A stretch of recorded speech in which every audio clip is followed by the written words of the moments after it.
നമ്മളിത് എന്തുകൊണ്ടുണ്ടാകും? ഞാൻ അത് പറഞ്ഞു വന്നു. എന്തുകൊണ്ടാണ് ഈ പ്രയാസം ഉണ്ടാകുന്നത്? ലോകത്തെ മുഴുവൻ നിയന്ത്രിക്കുന്നത് പറയാറുണ്ട് മാത്തമാറ്റിക്സ് ആണെന്ന് പറയുന്നത്. പക്ഷെ ഇന്നത്തെ കാലത്ത് ലോകത്തെ മുഴുവൻ നിയന്ത്രിക്കുന്ന എക്കണോമിക്സ് ആണെന്ന് ഞാൻ പറയും. എക്കണോമിക്സിന്റെ ഏറ്റവും പ്രധാനപ്പെട്ട ഒരു തിയറി മാത്രമേ ഉള്ളൂ, ഡിമാൻഡ് വേഴ്സസ് സപ്ലൈ. മനസ്സിലായില്ലേ? ലോകത്തിന്റെ ഡിമാൻഡും സപ്ലൈയും മിസ്മാച്ച് ഉണ്ടാകുമ്പോഴത്തേക്കാണ് ലോകത്തിലെ എല്ലാ പ്രതിഭാസങ്ങളുടെയും പ്രശ്നങ്ങൾക്ക് കാരണമെന്ന് ഞാൻ പറയും. ഹൃദയത്തിന്റെ പ്രശ്നം അത് തന്നെയാണ്. കാരണം ഡിമാൻഡും സപ്ലൈയും തമ്മിലുള്ള വ്യത്യാസം. ഹൃദയത്തിന് ഡിമാൻഡ് കൂടുന്ന അവസരത്തിൽ രക്തത്തിൽ അത്രയും സപ്ലൈ ഹൃദയത്തോട് എത്തിക്കാൻ പറ്റാത്തപ്പോഴത്തേക്കാണ് ഈ ബ്ലോക്കുകളൊക്കെ ഉണ്ടാകുന്നത്, ഈ പ്രശ്നങ്ങളൊക്കെ ഉണ്ടാകുന്നത്. ഹൃദയത്തിന് ഡിമാൻഡ് കൂടുന്നു, നടക്കുക, സ്റ്റെപ്പ് കയറുക, കയറ്റം കയറുക, ഈ സമയത്ത് ഹൃദയത്തിന് ഡിമാൻഡ് കൂടുകയും ആ ബ്ലോക്കുകൾ മൂലം അത്രയും സപ്ലൈ എത്തിക്കാൻ പറ്റാതെ വരുമ്പോഴത്തേക്കാണ് ഈ പ്രയാസങ്ങൾ ഉണ്ടാകുന്നത്. എങ്ങനെയാണ് ബ്ലോക്കുകൾ ഉണ്ടോ എന്ന് കണ്ടുപിടിക്കുന്നത്? നമ്മൾ ECG, എക്കോ, പല ടെസ്റ്റുകളെ കുറിച്ച് അറിയാം. ബ്ലോക്കുകൾ ഉണ്ടോ എന്ന് സംശയിക്കുക, കണ്ടുപിടിക്കുക, രണ്ട് വ്യത്യസ്തമായ കാര്യങ്ങൾ. സംശയിക്കുമ്പോൾ ചെയ്യുന്ന ടെസ്റ്റുകളാണ് ഒരു ECG, എക്കോ, അതുപോലെ തന്നെ ട്രെഡ്മിൽ ടെസ്റ്റുകൾ.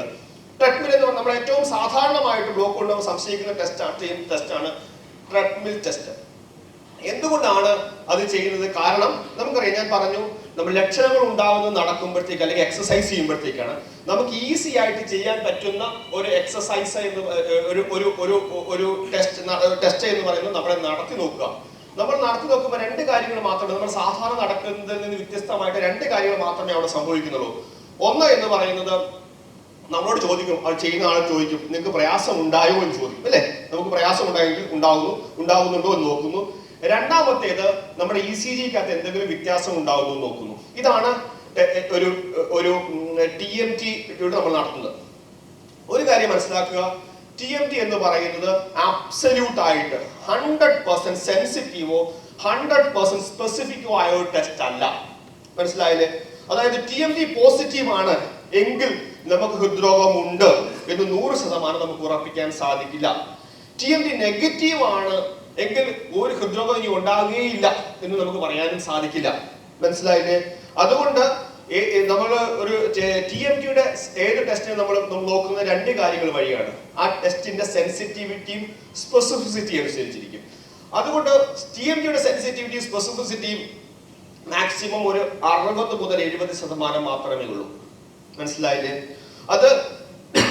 അത് ഫർദർ ആയിട്ടുള്ള ഇവാലുവേഷൻസോട് പോകണോ എന്ന് നിശ്ചയിക്കുന്ന ഒരു ഗേറ്റ് കീപ്പർ ടെസ്റ്റ് മാത്രമാണ് TMT.